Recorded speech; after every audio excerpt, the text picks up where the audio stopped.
ನಮಸ್ಕಾರ, ನಾನು Gayatri Satyashiva. Welcome back to Polali's kitchen. ಹಪ್ಪಳ ಸೆಂಡಿಗೆ ಮಾಡೋದು ಕಷ್ಟ, ನಾನೊಬ್ಳೇ ಇರೋದು, ಮಾಡೋದಕ್ಕೆ ಸಾಧ್ಯವೇ ಇಲ್ಲ. ಈ ರೀತಿ ಯೋಚನೆ ಮಾಡ್ತಾ ಇದ್ರೆ ಇವತ್ತಿನ ಈ ರೆಸಿಪಿ ನಿಮಗೋಸ್ಕರ. ನಾನಿವತ್ತು ಅತೀ ಸುಲಭದಲ್ಲಿ ಯಾರಿಗೆ ಬೇಕಾದರೂ ಮಾಡಬಹುದಾದ ಆಲೂಗಡ್ಡೆ ಅಥವಾ ಬಟಾಟೆ ಹಪ್ಪಳದ ರೆಸಿಪಿಯನ್ನು ತೋರಿಸ್ತಾ ಇದ್ದೇನೆ. ಚೆನ್ನಾಗಿ ಬಿಸಿಲಿದೆ, ಇದನ್ನು ಒಂದ್ಸಲ ಮಾಡಿಟ್ರೆ ಬೇರೆ ಹಪ್ಪಳಗಳ ಹಾಗೆ ವರ್ಷ ಪೂರ್ತಿಯಾಗಿ ಬೇಕಾದಾಗ ಕರಿದು ತಿನ್ಬೋದು. ಬನ್ನಿ ರೆಸಿಪಿ ನೋಡೋಣ. 2 kgಯಷ್ಟು ಫ್ರೆಶ್ ಆಗಿರುವ ಆಲೂಗಡ್ಡೆಯನ್ನು ಚೆನ್ನಾಗಿ ತೊಳೆದು ತಂದಿದ್ದೇನೆ. ತೊಳೆದಿರುವ ಆಲೂಗಡ್ಡೆಯನ್ನು ಪ್ರೆಷರ್ ಕುಕ್ಕರಿಗೆ ಹಾಕಿ ಬೇಯೋದಕ್ಕೆ ಬೇಕಾಗುವಷ್ಟು ನೀರು ಸೇರಿಸಿ ನಾನಿಲ್ಲಿ 3 ಕಪ್ ನೀರು ಹಾಕಿದ್ದೇನೆ. ಮುಚ್ಚಳವನ್ನು ಮುಚ್ಚಿ ಆಲೂಗಡ್ಡೆಯನ್ನು ಮೆದುವಾಗಿ ಬೇಯಿಸಬೇಕು. 4 ವಿಸಿಲ್ ಹಾಕಿ ಬೇಯಿಸ್ಕೊಂಡೆ ನಾನು. ಆಲೂಗಡ್ಡೆ ಇವಾಗ ಬೆಂದಿದೆ. ಬೇಯೋದಕ್ಕೆ ಹಾಕಿರುವ ನೀರೇನಿದೆ ಅದನ್ನು ಪೂರ್ತಿಯಾಗಿ ತೆಗೆದು ಸ್ವಲ್ಪ ಬಿಸಿ ಆರಿದ ನಂತರ ಸಿಪ್ಪೆಯನ್ನು ತೆಗಿಬೇಕು. ಪೂರ್ತಿಯಾಗಿ ಆಲೂಗಡ್ಡೆ ಸಿಪ್ಪೆ ತೆಕ್ಕೊಂಡ ನಂತರ ತುರಿಯೋದಕ್ಕಾದ್ರೆ ತುರ್ಕೊಳ್ಬೋದು, ಇಲ್ದಿದ್ರೆ ವಿಡಿಯೋದಲ್ಲಿ ತೋರಿಸುವ ಹಾಗೆ ಒಂದೊಂದೇ ಆಲೂಗಡ್ಡೆಯನ್ನು ಮ್ಯಾಶ್ ಮಾಡ್ತಾ ಹೋಗಿ ಆದಷ್ಟು ಮ್ಯಾಶ್ ಮಾಡ್ಕೋಬೇಕು. ಪೂರ್ತಿಯಾಗಿ ನಾನು ಮ್ಯಾಶರ್ನಿಂದ ಮ್ಯಾಶ್ ಮಾಡ್ಕೊಂಡಾಯಿತು. ಇನ್ನು ಖಾರಕ್ಕೆ ಅನುಗುಣವಾಗಿ ಅಂದರೆ 1.5 ಟೇಬಲ್ ಚಮಚದಷ್ಟು ಚಿಲ್ಲಿ ಫ್ಲೇಕ್ಸ್ ಹಾಕ್ತಾ ಇದ್ದೇನೆ.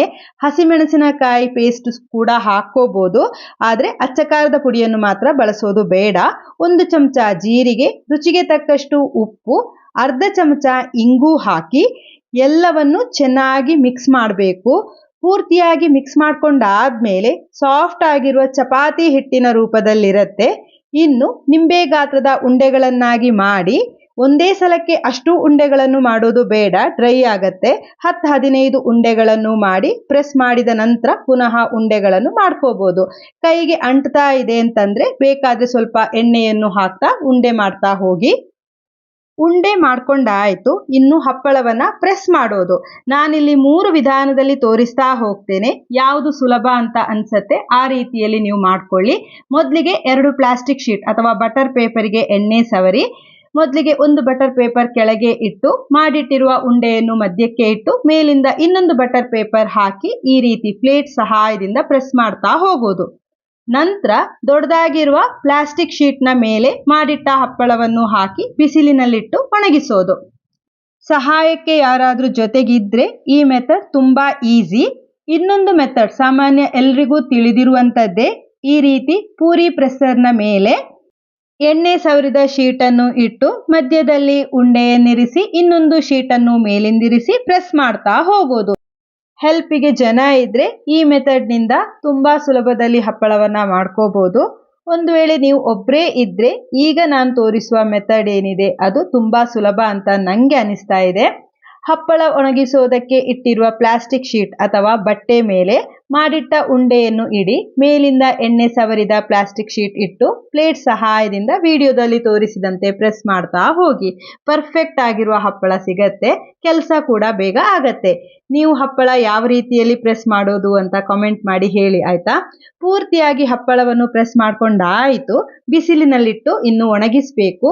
ಬಿಸಿಲು ಜಾಸ್ತಿ ಇದ್ದಿದ್ರಿಂದ ಒಂದೇ ಒಂದು ದಿವಸದ ಬಿಸಿಲಿಗೆ ನನಗೆ ಒಣಗಿ ಸಿಕ್ಕಿದೆ.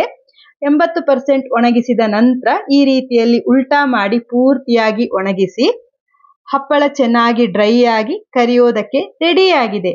2 kg ಆಲೂಗಡ್ಡೆಯಲ್ಲಿ ಸುಮಾರು 80 ಹಪ್ಪಳ ನನಗೆ ಸಿಕ್ಕಿದೆ. ಗಾಳಿಯಾಡದ ಡಬ್ಬದಲ್ಲಿ ಸ್ಟೋರ್ ಮಾಡಿದ್ರೆ ಬೇಕಾದಾಗ ಬೇಕಾದಷ್ಟು ಹಪ್ಪಳವನ್ನು ಎಣ್ಣೆಯಲ್ಲಿ ಹಾಕಿ ಕರಿಬೋದು.